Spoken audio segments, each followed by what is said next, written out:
भगवान शंकर जी का पूजन करने के लिए एक बार भगवान शंकर जी का ससुर जी के साथ घबला हो गया था ना, वो घर द्वार कनखल में यज्ञ चला वहाँ, तो मान कई बबाल वो सब हुए वहाँ, बड़े बड़े ऋषि महर्षि सब गए। ईशान कोण भगवान शंकर जी का एक सर्वतोभद्र मंडल के बगल में वह बनता है एक चक्र, वो वहाँ नहीं बनाया उनके ससुर जी ने। शिव जी को तो मान अंट बात कर दी दामाद से अपने। शिव जी वहाँ बिगर निमंत्रण के नहीं जाते, अब गए ही नहीं, वहाँ कोई उनका स्थान ही नहीं बना था। इसलिए नमामि ईशाम निर्वाण रूपम का है, भगवान शंकर जी ईशान कोण में उनका आसन रहता है हमेशा। आप भागवत करो या पुण्य करो, कोई भी कार्य करेंगे, उस एक तो सर्वतोभद्र मंडल बनेगा, उसमें सारे देवता होंगे, लेकिन शंकर भगवान का ईशान कोण में एक अलग से मंडप बनता है, उसमें रुद्र कलश कहा जाता है उसको। ये इस प्रकार से बनाया जाता है। तो भगवान शंकर जी पार्वती जी के अब जितने भी वहाँ निमंत्रण वाले जा रहे थे, वो सारे अपने अपने विमानों में कैलाश पर्वत होते हुए जहाँ शंकर भगवान थे, पार्वती जी थी, वहाँ से जा रहे थे।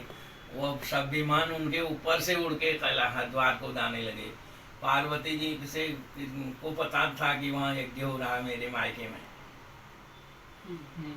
तो यज्ञ हुआ रहा था। तो अब वो शिव जी से उन्होंने हट कर, मतलब शिव जी से कहा वहाँ मेरे मायके में यज्ञ है, हमको निमंत्रण नहीं आया क्या पूछा, बोले नहीं आया। शिव वो नाराज है, ससुर जी तुम्हारा खाली वहाँ नहीं जाना है, बिगर निमंत्रण के कहीं नहीं जाते हैं, ऐसे ठीक नहीं रहता है, जहाँ वो फिर गड़बड़ हो जाता है। पार्वती ने कहा ऐसा तो हो नहीं सकता, मेरे पिताजी के वहाँ यज्ञ है और हमारे लिए निमंत्रण नहीं, ऐसा कहाँ होता है, हमको बिगर निमंत्रण के ही जाना चाहिए वहाँ। शिव जी ने कहा बिगर निमंत्रण के नहीं जाते हैं, खाली ऐसे काम ठीक नहीं है, ये ठीक नहीं है मामला। नहीं मानी पार्वती। पार्वती जी ने कहा, शिव जी ने कहा अगर तू नहीं मानती है मैं तो नहीं आता हूँ, और ये नंदीश्वर को लेके तू चल देती। नंदीश्वर के साथ एक उन्होंने एक गण भी भेज दिया अपना। अब भेजा तो पार्वती जी गई वहाँ, जाती तो वहाँ पहले यज्ञ मंडप में सारे ऋषि मुनि सब बैठे थे अपने अपने व्यवस्थाओं में। तो पार्वती जी ने देखा वहाँ शिव जी का कोई वेदी वेदी नहीं बनी थी, एक तो ये गड़बड़ हो गया। दूसरा वहाँ पिताजी ने कोई बात नहीं करी पार्वती अपनी लड़की से भी। पार्वती क्षुब्ध हो गई, मतलब नाराज हो गई। नाराज हो के जो वो यज्ञ मंडप बना था उसमें अपने योगाग्नि के द्वारा बिगर आग जले ही अपना शरीर भस्म कर दिया वहाँ पार्वती जी ने। ऐसे अपमान के कारण गड़बड़ हो गया, क्रोधित हो गई पार्वती। तो एक केवल उनकी माता जी मिली थी, उनसे माँ की बहनों ने भी कह दिया है बाबा की घरवाली आ गई, ये है सो है, जो भी है, फलाना है ढिमकाना है। शिव जी को अंट संट और बहनिल रह दी वहाँ, उससे सारा गड़बड़ हो गया वो। तो अब पार्वती ने दग्ध हो गया। अब वो जो जिस गण को वहाँ भेजा था नंदीश्वर तो अपना देखते रहा, वो तो जंगल में चरने भी उसको तो कई व्यवस्थाएं चाहिए ही होती हैं, ठीक ही हो गया। नंदीश्वर भी वापस आया गण को साथ वापस योगाग्नि में। पार्वती जी भगवान शंकर जी जो थे वहाँ समाधिस्थ थे उस टाइम।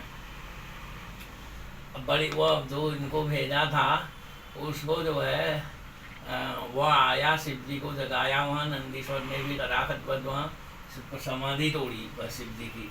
अब शिव जी ने कहा न क्या हुआ यज्ञ में, अरे कहाँ, वहाँ पार्वती जी ने शरीर दग्ध कर दिया अपना, वहाँ गड़बड़ हो गया, सब बिगड़ गया काम। ये जब कहा साहब तो फिर क्या हुआ, शंकर भगवान को क्रोध आ गया। शंकर भगवान जी क्रोधित हो गए। क्रोधित हो गए तो उन्होंने एक बड़ी लंबी अपनी एक जटा उखाड़ी अपने सिर से, वहाँ पत्थर में पटक दी। उससे एक बहुत बड़ा शंकर पैदा हो गया, वीरभद्र नाम का। वीरभद्र का मतलब दूसरा था, वो वीरभद्र को क्या कहते हैं, अब उसने वो और भयंकर आचार्य पैदा कर दिया जिटा से, सब वहाँ चोट मार के एक तगड़ वाला जब पैदा हो गया। तो उसने कहा वहाँ जहाँ वो जो दक्ष है उसका थोड़ा यज्ञ यज्ञ सब विध्वंस करो और वहाँ पार्वती कैसे जली देखो वहाँ। उसने पूछा ना महाराज मेरे लिए क्या आज्ञा है, अब जो पैदा हुआ वो। उसने कहा देखो वहाँ क्या है मामला है, वो क्या हुआ। गया वो वहाँ कनखल में, जाके वहाँ देखता है तो पार्वती जी दग्ध हो गई और यज्ञ फिर भी चालू है। वहाँ बड़े बड़े ऋषि मुनि, ये बृहस्पति जी, बड़े बड़े इंद्र, ये बड़े बड़े जो ऋषि मुनि थे, पुलस्त अगस्त सारे वहाँ यज्ञ करने में थे। यज्ञाचार्य तो वही थे वहाँ बृहस्पति जी।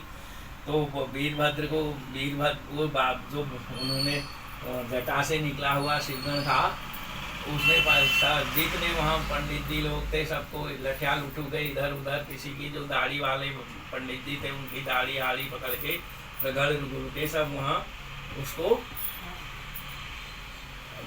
उसका सिर काट दिया दक्ष प्रजापति का। सब ये हुआ, सब व्यवस्थाएं हुई। अब ये तो बड़ा मुश्किल हो गया, सब वहाँ हाहाकार मच गया। अब सब यज्ञ विध्वंस हो गया, यज्ञ विध्वंस होना नहीं चाहिए था, यज्ञ विध्वंस हो गया। सब ब्रह्मा विष्णु महेश सब हाहाकार में जिनकी वेदियाँ बनी थी वो सब बिगड़ गई, सब गड़बड़ हो गया। वो सब उधर वहाँ जजमान का सिर ही काट दिया, सिर से धड़ से अलग हो गया। अब वह फिर सारे ब्रह्मा विष्णु महेश सब ने पंचायत करके शंकर भगवान की प्रार्थना की। प्रार्थना करने के बाद तब शंकर भगवान फिर प्रसन्न हुए। शंकर भगवान गए वहाँ कनखल में जाकर के शंकर भगवान इतने अपने पार्वती के वियोग में इतने दुखी हो गए कि उन्होंने जितना वह दक्ष वहाँ पर वह राख हुआ था पार्वती के शरीर का, सारा अपने बदन में चुपड़ लिया। वो सदा शिव सकिंग साध्वी नमा मंद विहारिणी। इसलिए ये भस्म जो है, तब ये जब तक ये भस्म नहीं लगाते हैं शिव जी प्रसन्न नहीं होते हैं। ये एक प्राविधान ये हुआ। दूसरा जो वो गण था, वो शंकर भगवान ने जो गण भेजा था उस गण का नाम हुआ जो आजकल मशान नहीं होता है, मशान पहाड़ में लड़कियों का इधर उधर उनकी रक्षा भी करता है वो। अगर उसका ठीक ठाक व्यवधान नहीं करो तो उनके साथ भी चल लेता है। उस शिव जी ने कहा था, उसको जटा से प्रकट हुआ है ना वो, कि तू वहाँ जाके तूने क्या करना है, ये जो लड़कियाँ इधर उधर ये हैं इनकी रक्षा करनी है। इसलिए उसको पैदा किया गया, उसका नाम मशान देवता हुआ। वो जिसको मशान कहते हैं वो भी शंकर भगवान का ही एक अंश है। तब से ये प्रथा चली आई कि जब तक भस्म नहीं लगाया जाएगा तब तक भगवान शंकर जी खुश नहीं रहेंगे। इसलिए ये भस्म लगाना अनिवार्य हो जाता है। तो ये सवाल है, ठीक है ना।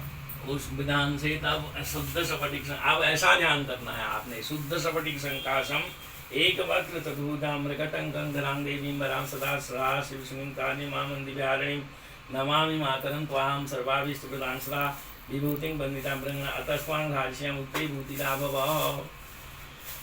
अभिमंत्रित है, ये अभिमंत्रित हो गया। अब इसको लगाना है, आप लगा लोगे ठीक ठाक, त्रिकोण सब जगह आप ही खुद लगा लोगे।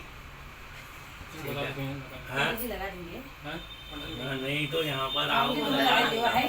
हाँ, शुद्ध स्फटिक संकाशम एक वंश तरुजम मृगटं देवीं वरां भयकरां सीतां